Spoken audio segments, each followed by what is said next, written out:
আসসালামু আলাইকুম প্রিয় প্রবাসীগণ, বরাবরের মতো আমি আবারও আপনাদের মাঝে আরেকটি নতুন ভিডিওতে সবাইকে স্বাগতম।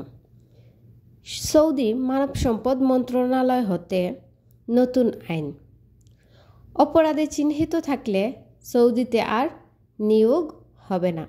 বিস্তারিত আলোচনা করছি ভিডিওতে।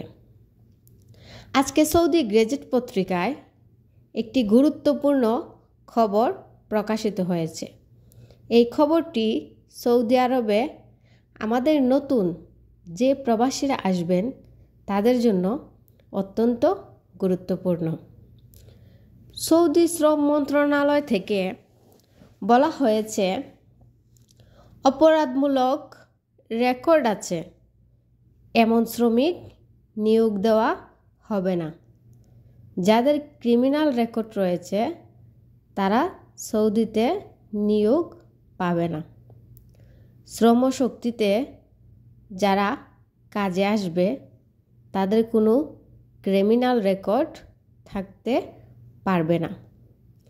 আরও বলা হয়েছে, সৌদি আরবে যখন কোনো কর্মী আসবে, আসার পরে তাকে সৌদি আরবের বিধান মেনে ইকামা করতে হবে। সৌদি মানব সম্পদ মন্ত্রণালয় থেকে আরও বলা হয়েছে, নিয়মিত কাজ করার জন্য যে সকল শ্রমিকরা আসেন তাদের প্রত্যেকেরই অধিকার নিশ্চিত করার জন্য সৌদি নিয়োগকর্তা ও কর্মীর চুক্তি রক্ষার জন্য কাজ করে যাচ্ছে সৌদি মানব সম্পদ মন্ত্রণালয়। সৌদি নিয়োগ কর্মীকে যদি তার নিজ দেশে ফেরত পাঠানো হয়, সেজন্য তাদের যাবতীয় ব্যবস্থা করার জন্য কর্তৃপক্ষ কার্যক্রম শুরু করা হয়েছে। সৌদি মানব সম্পদ মন্ত্রণালয় সৌদি আরবে যদি কোনো কর্মী আসে তার কোনো ক্রিমিনাল রেকর্ড থেকে থাকে তাহলে তাকে নিয়োগ দেওয়া হবে না। সৌদি আরবে যারা পুরান প্রবাসীরা আছেন, আপনাদের যদি কোনো কেস মামলা থাকে তাহলে তাদেরকেও কাজে নিয়োগ দেওয়া হবে না।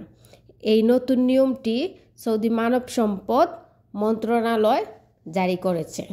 কারো কোনো ক্রিমিনাল রেকর্ড থাকলে সে বর্তমানে কোনো কাজ পাবে না।